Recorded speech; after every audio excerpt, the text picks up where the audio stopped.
3 months ago. I was just a cleaning girl in the coldest mansion in the city. I had nothing, except a pair of calloused hands and a heart that felt too much. I never imagined that one day, a child I'd never met would call me Mom.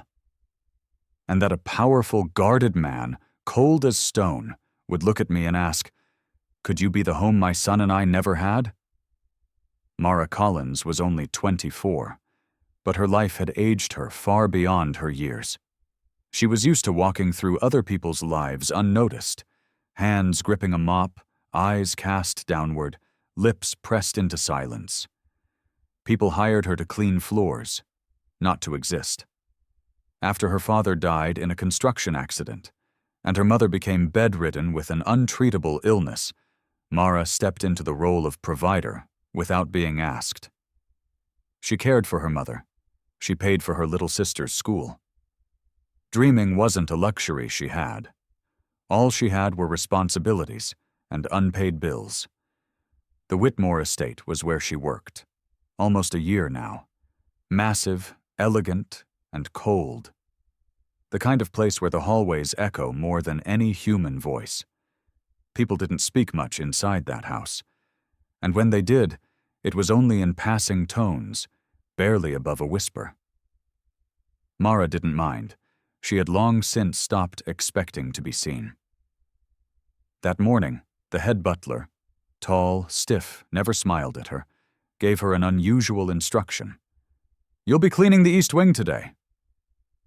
Mara looked up, puzzled, but the look in his eyes made it clear. Don't ask questions. Everyone knew the East Wing was off limits. They called it the forbidden side. Not because of ghosts or secrets, but because that was where the boy lived.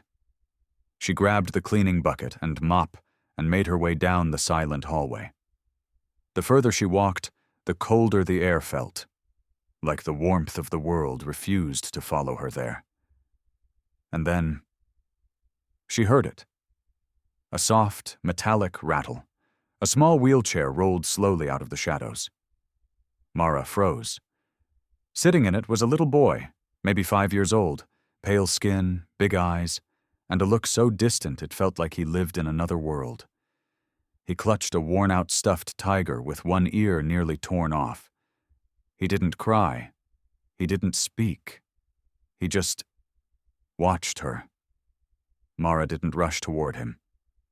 She gently lowered herself to the floor, staying a safe distance, and spoke softly. "Hello there. Looks like you're the forest guardian of this wing, huh? Your companion seems to have taken a fall." She picked up the tiger, brushed it off gently, and placed it in the palm of her hand, offering it like a gift. The boy said nothing. She waited, patient, still, calm. And then he moved his lips. A single word came out, fragile as a breath caught in the wind. "Mama." Just one word. Mara's heart skipped, her body stilled. She didn't understand why her eyes filled with tears. But they did. She wasn't his mother, not by blood, not by name, but that voice, that gaze. It was like a tiny hand had just reached into her chest and pressed softly on the part she always tried to keep protected. She had no idea she'd just become the first person in 6 months to make him speak. And she had no idea. That far away, watching silently through a screen, was his father, Nathaniel Whitmore. A man built of stone and silence, and from that moment on, the lives of 3 very different people, one broken child, one quiet maid, and one guarded man, began to intertwine in ways none of them could have predicted. From that morning on, Theo Whitmore was always at the East Wing hallway at exactly 8:03 a.m. He sat quietly in his small wheelchair, clutching a worn-out stuffed tiger in his arms, his eyes fixed down the long corridor where sunlight streamed through tall windows. At the end of the hall, Mara appeared, her usual look. A crooked braid, a faded apron stained from bleach, scuffed shoes, and a quiet strength in her step. As she drew closer, Theo's face lit up. not with a smile, but with a kind of light in his eyes that hadn't been there before. Mara sat beside him without asking anything. She didn't push, didn't pry. She just sat. Her hands kept scrubbing the floor, but every day she shared another little story. Tales of a flying tiger named Ollie, the guardian of an imaginary forest where broken hearts went to heal. Theo didn't answer, but he listened. You could tell by how tightly he held Ollie, by how his fingers brushed against Mara's sleeve every so often, like a silent thank you. One rainy morning, Mara arrived with soaked pant legs and sleeves clinging to her arms. She pulled a crumpled sheet of paper from her apron pocket and gently unfolded it beside Theo. It was a hand-drawn map, full of childish colors and scribbled notes. Ollie's forest. There was a singing lake, a hill of quiet winds, and a bridge made of golden clouds. When you feel lost, she said, pointing to the map, just hold this to your chest. Ollie will know how to find you. That night, the housekeeper found the map taped to the wall above Theo's bed, right next to an old, faded photograph of his mother. Over the next few days, something shifted. Theo began to eat more. He stopped flinching at the sight of nurses. He slept through the night without waking up screaming. And then, quietly, he began to draw. At first, the drawings were rough, scribbles of gray and blue. But soon, they became clearer. A boy in a wheelchair, a stuffed tiger, and next to them, a girl with a long braid, sitting under a tree with sunlight pouring in from above. When Mara saw the drawing, she didn't say a word. She folded it carefully and placed it in the inside pocket of her apron. Then, she gently tousled Theo's hair and returned to wiping the window pane, as if nothing had changed. But everything had.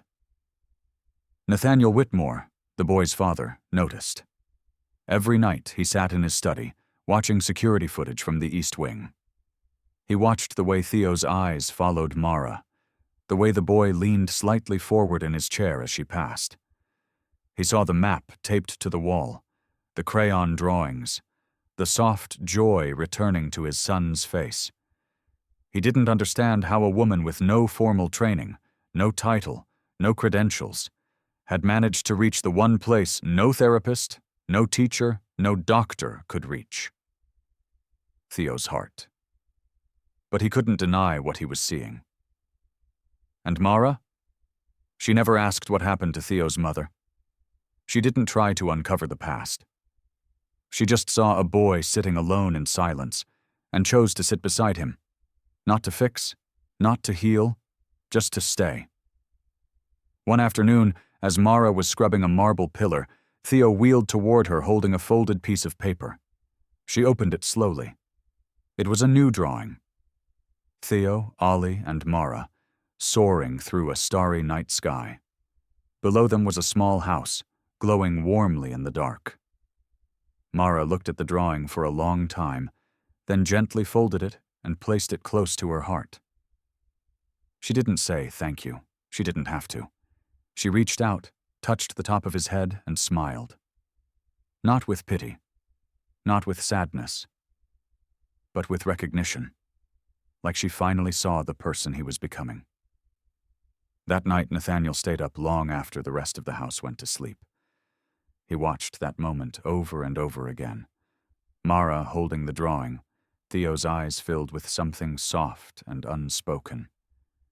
Then he glanced at the empty side of his desk where his wife's framed photo used to sit. For the first time in years, he didn't feel numb. He felt something. And in the hallway outside Theo's room, a faint glow spilled from the crack under the door. Inside, the boy slept soundly, Ollie tucked under his chin. On the wall above his bed, taped neatly with worn-out tape, was the newest drawing. A father, a woman with a braid, a tiger with wings, and a little boy smiling. At first, the whispers were soft, harmless even, just murmurs behind porcelain teacups and glances exchanged in the staff kitchen. "She's just the maid. She's getting too close to the boy. You think she's trying to move up?" Mara didn't react, not outwardly, but inside something cracked. It wasn't the first time this had happened. At her last job, she'd gotten close to a little girl who stuttered and clung to her like a lifeline. Mara had stayed late to read her bedtime stories, had sewed a tiny bear back together when it tore. The mother fired her within a week. "Too attached," they said. "Unprofessional. Out of line." Now, in the Whitmore estate, Mara saw the same pattern beginning again. She didn't wait for the accusations to grow louder. She went straight to the head housekeeper, hands folded tight, voice steady. "I'd like to reduce my shifts, just 2 mornings a week, and I won't be assigned to the East Wing anymore." No one asked why. No one needed to. From that day forward, 8:03 a.m. came and went without her. Theo waited by the window. At first, maybe he thought she was late. The second day, he still waited, clutching Ollie tighter than usual. But by the end of the week, something changed in his eyes. He stopped asking the nurses questions with his fingers. He stopped opening his sketchbook. And then, one morning, a caretaker walked into his room and found torn paper scattered across the floor. Crayon drawings ripped into pieces. The image of a girl with a braid was slashed down the center. He refused breakfast. Barely slept. By the end of the second week, the stuffed tiger lay limp in a corner of the room, untouched. Theo went back to being the ghost of a boy. Back to silence. Back to that chilling quiet that no toy, no expensive therapist, no scheduled visit could ever fix. His room, once warm with small signs of life, became perfect again. Too perfect. Pillows lined up, books untouched, sheets tucked in so tight it looked like no child had ever lived there. But the light was gone. Nathaniel noticed. Of course he did. He stood in his office, watching the security footage from outside Theo's door, replaying it frame by frame. Theo, sitting still in his chair, staring at the hallway, waiting for someone who wouldn't come. Nathaniel clenched his jaw. He had built this world to be pristine, controlled, flawless, and yet a simple girl with nothing but soft eyes and worn-out shoes had been the only one to break through to his son. And now she was gone. Because of whispers, because of judgment, because kindness, when it comes from the wrong person, is always questioned. He leaned back in his leather chair, eyes locked on the screen. The camera showed Theo curled up in bed, eyes open, face pale. Nathaniel didn't know what hurt more, that Theo was breaking again, or that he had let it happen. It was late afternoon when it happened, one of those still golden hours where the world seems to hold its breath. The sun filtered through the tall windows of the east hallway, casting long amber shadows across the marble floor. Outside, leaves swirled lazily through the air. Inside, the house was unnaturally quiet. No laughter, no piano, no footsteps. Theo sat cross-legged by the same window he had visited every evening, the one that faced the front gate, the one where he used to wait for her. For Mara. His small shoulders hunched forward, arms wrapped around his knees, chin resting in the hollow between. His eyes were glassy, staring out into nothing. His toy robot lay beside him, untouched, silent. And then, without warning, his body slackened. His head tilted back, and he collapsed sideways onto the cold floor. There was no cry, no warning, just the sound of his body hitting the marble, a sickening, echoing thud. The housekeeper screamed. A vase shattered in another room as someone rushed in, footsteps thundering. Seconds later, Nathaniel appeared, sprinting down the corridor like a man possessed. He dropped to his knees beside Theo. His hands shook as he lifted the boy into his arms. "Theo, look at me, buddy, please!" The boy was limp, his skin pale, his lips tinged with blue. Nathaniel shouted, almost growled at the driver. "The hospital! Now!" Emergency room. Nightfall. Fluorescent lights buzzed overhead, casting everything in a sterile white glow. Theo lay on the hospital bed, looking frighteningly small among the wires and beeping monitors. Nathaniel stood at the foot of the bed, arms crossed tightly against his chest, eyes locked on his son. His face was blank, but it wasn't calm. It was numb, the kind of numbness that follows shock. A doctor, mid-50s, with kind eyes and a calm voice, walked in with a clipboard. He spoke carefully, choosing each word like it might cut the wrong way. "There are no signs of trauma, no physical injury." Nathaniel looked up slowly. "Then what is it?" The doctor sighed, stepping closer. "Emotional shutdown, severe depression. The boy's not sick in his body. He's disappearing inside himself." He paused, letting that land. Right now, what he needs more than anything isn't medication. It's the one person who made him feel safe, loved.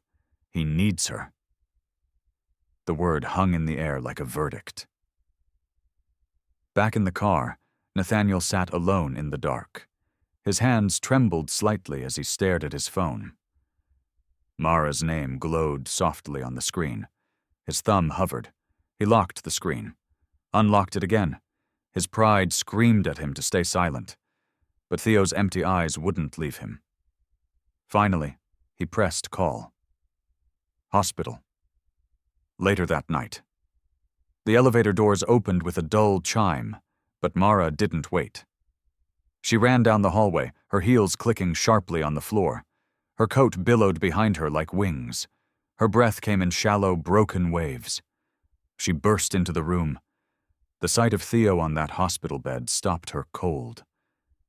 A sob escaped her lips. She stepped forward slowly, tears already blurring her vision, and sat beside the bed. The heart monitor beeped steadily beside her. She reached out, her fingers trembling, and gently took his hand. "Theo," she whispered brokenly. "I'm so sorry. I shouldn't have left. I thought I was doing the right thing, but I was wrong. I should have stayed. I should have fought for you." There was a long pause. And then Theo stirred. His fingers twitched. His lips moved, barely a breath, but it was there. "Mara." At the doorway, Nathaniel stood frozen. He had seen many things in his life. Deals sealed with billion-dollar handshakes, contracts that shaped empires. But nothing had ever hit him like the sight before him. Theo's small hand clutching Mara's. Mara sobbing softly, pressing her forehead to his. And his son, his quiet, wounded son, whispering her name like it was a lifeline. And in that moment, something broke inside Nathaniel. Not like a scream, not like a crash, more like a quiet fracture, deep, invisible, the kind that weakens steel. The armor around his heart began to crack, and for the first time, he allowed himself to feel the terrifying truth. He could lose both of them, and he wasn't ready. Let me take you to a different kind of moment. Not the kind where hearts race, not the kind where the world explodes into chaos, but the kind of moment where things start to come back together, quietly, gently, truthfully. It was just past dusk. The sky had dimmed into a soft blue-gray, the final blush of sunset fading behind the treetops. In the backyard of the Blackwood estate, usually pristine, cold, and untouched, a small wooden table had been pulled out beneath a string of warm cafe lights. The scene was simple, and that made it remarkable. 3 chairs, 3 people, 1 table, no waiters, no wine glasses polished to perfection, no polished silverware, just ceramic plates, cloth napkins folded by hand, uneven, imperfect, and a half-full pitcher of lemonade with condensation running down the sides. Theo sat between them. He wasn't wearing the tiny three-piece suits the staff used to dress him in. Just a t-shirt with little stars on it and a pair of mismatched socks. His hair was tousled, his hands smudged with crayon. In front of him, not a toy, not a tablet, but a single sheet of paper. Folded, worn at the corners, drawn with every color in his box. A family, 3 stick figures, all holding hands. Above them, in uneven handwriting, Mommy, Daddy, me. Nathaniel noticed it first. The drawing. He leaned forward slowly, his gaze locked onto the little red heart scribbled between the 3 figures. It wasn't perfect, but somehow it was more real than anything hanging on the gallery walls inside the mansion. He cleared his throat. His voice, when he spoke, was quieter than usual, as if the air itself might shatter if he was too loud. Mara, he said, not looking at her directly, what do you think it means, to be a mother? It wasn't a test, it wasn't bitterness, just a man finally asking the question he was too proud to admit he didn't understand. Mara looked up. She hadn't expected him to ask. Not like that. Not now. The glow from the string lights above her cast soft shadows on her face, highlighting the faint circles beneath her eyes, the small tension lines near her lips. Lines earned not from age, but from holding in too many things for too long. She glanced at Theo's drawing, then at Theodore, then back at Nathaniel, and she said, very simply, being a mother means staying. It means you don't walk away, even when others do, even when it hurts, even when no one says thank you. Her voice didn't tremble, it didn't accuse, it just was. That kind of honesty, the kind that doesn't need to shout to break someone. The words settled like dust on old furniture, not loud, but impossible to ignore. Nathaniel didn't reply right away. He stared at his plate, then at Theodore, then at the drawing again. And for a brief second, something flickered behind his eyes. Not quite regret, but recognition. He had left too, hadn't he? Not with footsteps, but with silence, with detachment, with coldness he mistook for strength. Theo didn't say anything, but his small hand reached out toward the middle of the table, resting on the edge of his drawing like it was sacred. He looked up, first at Mara, then at Nathaniel, and whispered, "Can we hang this in the kitchen?" A simple question, but in it, everything. Not, "Can we fix what happened?" Not, "Will you two stay together?" Just, "Can we put this where it matters?" Nathaniel nodded. Slowly, not as a CEO, not as a man used to control, but as a father, trying. Mara smiled, not the bright, confident smile she once had, but a softer, tentative one. The kind of smile you give when your heart is still bruised, but you're willing to risk it again. And for the first time in years, the table felt warm. Not because of the lights, because something was thawing. This wasn't a reunion. It wasn't a happily ever after. But it was something more important. A beginning. A table with no hierarchy. A boy between two people trying to be better. A drawing, showing them the way back home.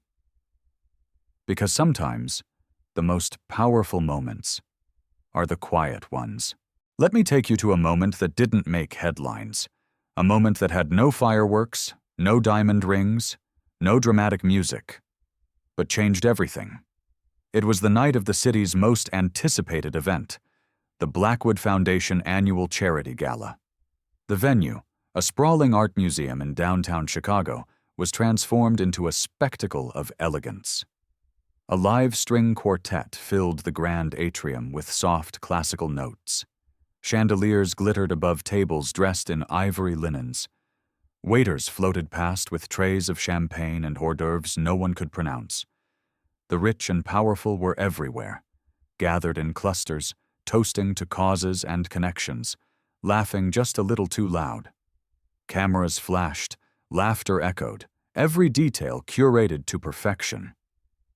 And then, the lights dimmed. The host approached the podium to introduce the final speaker of the night. Ladies and gentlemen, Mr. Nathaniel Blackwood. He walked up slowly. Gone was the icy confidence. Gone was the immaculate script. In its place stood a man in a black suit, but something about him had softened. His posture, his face, even the way he held the microphone felt different.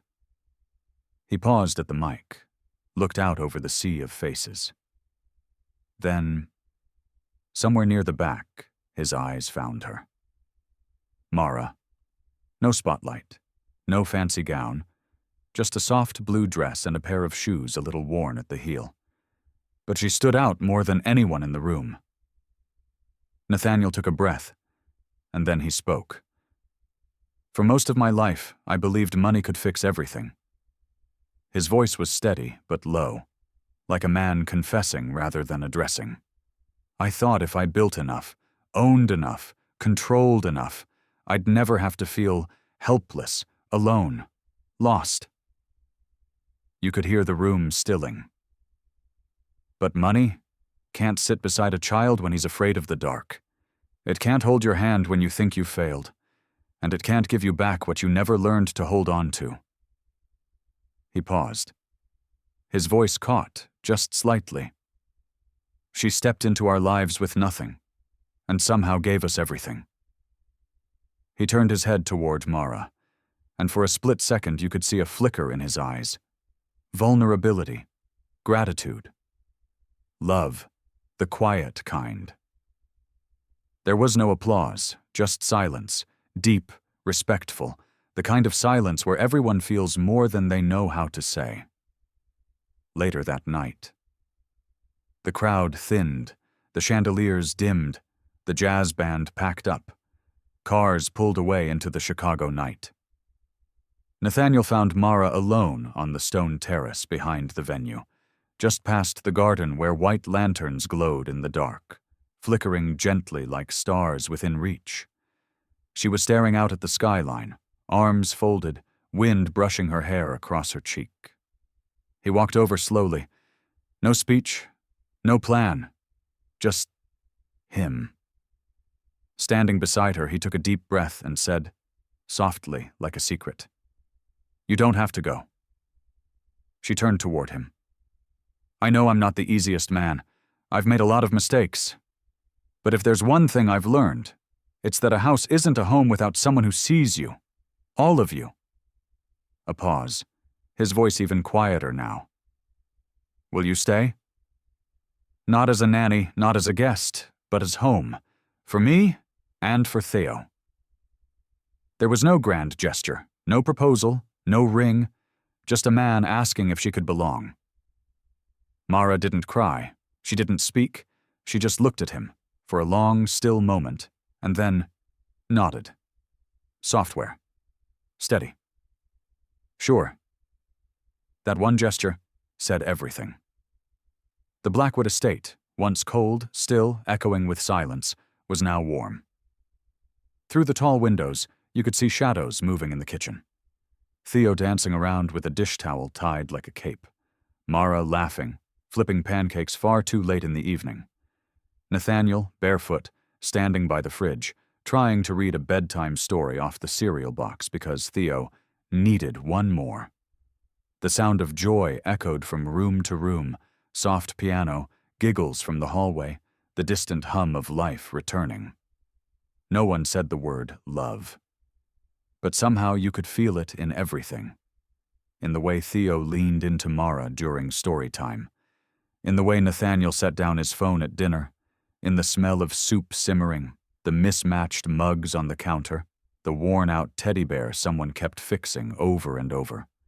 A house can be big, elegant, priceless, but it means nothing if the heart inside it is alone. A home isn't built of stone, or glass, or steel. It's built with presence, with staying, with choosing to be there again and again. It's where we're not judged for falling apart, but where someone gently gathers the pieces with us. Because in the end, home isn't where we live. It's where we are loved back to life.